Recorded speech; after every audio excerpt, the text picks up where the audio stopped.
আমার কক্সবাজার যাওয়ার খুব শখ। আমার নাম হচ্ছে, নামটা বলতে হবে? আচ্ছা বলেই দিই। আমার নাম হচ্ছে প্রেমা, মনে অনেক প্রেম আছে। তো আমার ইচ্ছা ছিল কক্সবাজার, মানে বাংলাদেশের যেটা দ্বিতীয় বৃহত্তম সমুদ্র সৈকত। তো দেখেছি অনেক নেটে সার্চ দিয়ে, পরে দেখলাম যে সাগরটা তো না দেখলে কেমন হয়, তাই না? তো একবার হচ্ছে আমার অফিস থেকে সবাই মিলে গেল, পরে আমি হচ্ছে গেলাম। আমার মন চাইছে সমুদ্র সৈকতে ঘুরতে। তো অফিস থেকে যারা ছিল বসে যাইতে দিবে না, এ করতে দেবে না, ও করতে দেবে না। লাস্টে আমার প্রচুর মন খারাপ হলো। আর আপনি তো জানেনই যে সব জায়গাতে গেলে যে ফ্রিডম যদি ঘুরতে নাই পারা যায়, তবে সেখানে যে কোনো মজা নাই। আর অন্যের টাকা দিয়ে ঘুরতে গেলে এই যে একটা বাইন্ডিং, এই জিনিসটা আসলে আমার পছন্দ না। কিন্তু নিজেরও তো সামর্থ্য নাই। তো সেবার গতবার যখন আমি গেছি, মানে এই বস এখানে যেও না, এখানে যেও না, এটা করো না। পরে থাকলাম একটা দিন, পরে দেখি রাতের বেলা অন্যরকম কথা। পরে আমি কি করলাম জানেন? সেই রাতেই রাত 12টার গাড়ির টিকিট কেটে আমি সঙ্গে সঙ্গে হাঁটা দিলাম ডলফিন মোড় থেকে। হ্যাঁ, যে জীবনে যদি কখনো নিজের টাকায় ঘুরতে পারি তাহলে কক্সবাজারে আসবো। কিন্তু আসলে অনেক দিন চেষ্টা করি, আসলে কক্সবাজার তো অনেক কস্টলি। কারণ আমার ফ্যামিলিতে আমার সমস্ত খরচ বেয়ার করতে হয়, যেটুকু যা ইনকাম করি। তো কক্সবাজারে যাওয়ার মতো সামর্থ্য কিন্তু আমার নাই। তো আমার ইচ্ছা আছে যে যদি কেউ এমন কোনো বন্ধু বান্ধব যে যারা অনেক আছে না, যে বিদেশ থেকে আসছেন ঘুরতে আসছেন, কারণ প্রবাসীতে তো টাকার অভাব হয় না, বা বাংলাদেশে যারা আছেন যে ঘুরতে চান কিন্তু একটা মানে সঙ্গী চান যে একটু আপনাকে বিনোদন দিতে পারবে, একটু মানে আমিও ভালো থাকবো সেও ভালো থাকবে। কিন্তু এখানে যদি আবার একটা কথা বলি, যদি টাকা দিয়ে নিয়ে যেয়ে যদি শাসনই করেন, ঘুরতেই না পারে, তাহলে কিন্তু ভালো লাগবে না।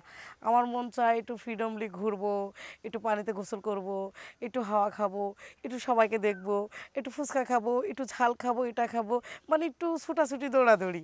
এটাই তো একটা ফ্রিডম। কারণ ঢাকা শহর তো কর্মব্যস্ততার শহর। এখানে কিন্তু হয়তো হাসি তামাশা করা যায়, কিন্তু মন খুলে আসলে ঘোরা যায় না। আর ওটা এমনই একটা জায়গা যে যেখানে হাজার হাজার লোক আসে, সেখানে আপনি যা খুশি তাই করেন। আসলে এই কারণে মানুষ নিজের বোর্ডটা কাটানোর জন্য কক্সবাজারে যেতে চায়। তো আসলে আমার সামর্থ্যটাও ওভাবে হয়ে ওঠে না, কারণ আমি তো আর একা না, আমার ফ্যামিলিতে ছোট ভাই বোন আছে, সবাইকে সাপোর্ট দিতে হয় আমাকে। তার কারণে আমার ঘোরাটা হয় না। তাই কাছে দূরে যে যেখানে আছেন সবাইকে বলি যে ভিডিওটা না টেনে আমার মনের কথাগুলো শোনেন। আর আমার সাথে ডিরেক্ট মানে যোগাযোগ করতে গেলে শেয়ার অপশানে ক্লিক করবেন, করলে আমার নাম্বারটা পাবেন। এখানে হোয়াটসঅ্যাপ, ইমো সব কিছু দেওয়া আছে। কারণ এখনকার অনলাইনের যুগ, অনেকে আছে টাকা পয়সা খরচের মানে সমস্যা করে, ফোন দিতে চায় না। তো হোয়াটসঅ্যাপে আমাকে দেখতেও পাবেন, ভিডিও কলে কথা বলতে পারবেন। তখন আপনারা দূর থেকে আমাকে নিয়ে যেতে পারবেন আর কি। এত জায়গা থেকে কক্সবাজারে ঘোলা পানি খাইতে যাওয়ার এত ইচ্ছা?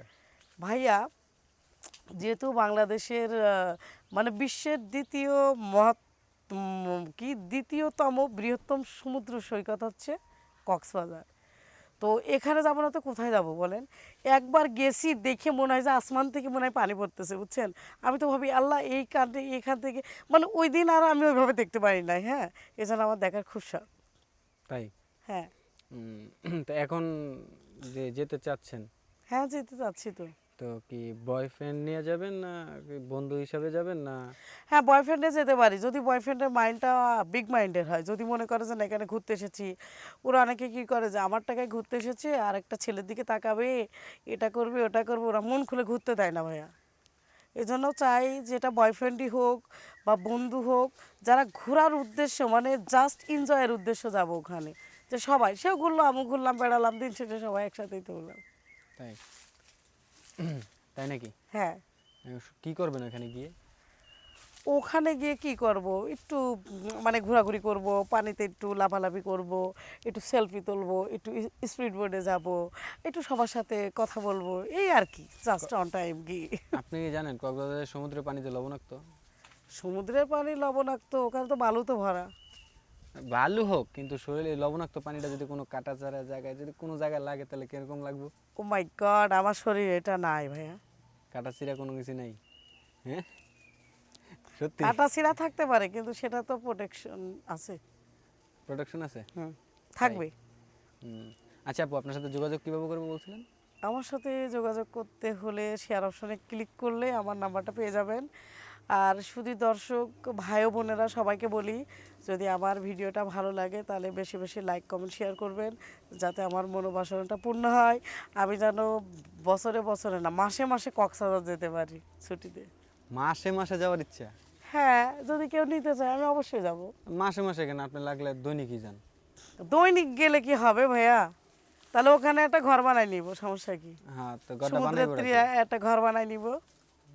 টাকা পড়ছে মানুষের যে আপনার লেগে ঘর বানাই দিব। তাহলে আপনি কেন বললেন যে প্রতিদিন যাবেন? শুধু বন্ধু হিসাবে কি কেউ আর বয়ফ্রেন্ড হিসাবে কি বানাই দিব একবার জীবন দিবে দিবে দিবে, কত লোকই আছে, কক্সবাজারে হোটেল আছে, হোটেল মালিকের সাথে প্রেম করব। কি?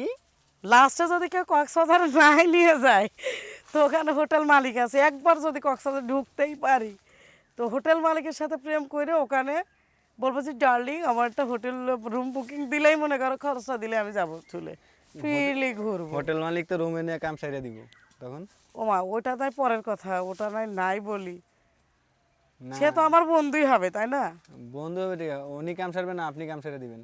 মানে সেটা বলতে পারছি না, এটা বলতে পারবো না। মনে হতেছে আপনি কাম সাইরা দিবেন। তো যদি মনে করেন তাই তাহলে তাই। তাই? হ্যাঁ। আচ্ছা ঠিক আছে আপু, আমরা প্রতিবেদন একেবারে শেষ পর্যায়ে, দর্শকদের উদ্দেশ্যে আর কিছু বলার আছে? দর্শকের উদ্দেশ্যে এটাই বলা যে আমার ভিডিওটা যদি ভালো লাগে তো একটু বেশি বেশি লাইক কমেন্ট শেয়ার করবেন, তাতে আমার ইচ্ছাটা পূরণ হবে আশা করি। তো সবাই ভালো থাকবেন, সবাইকে আসসালামু আলাইকুম।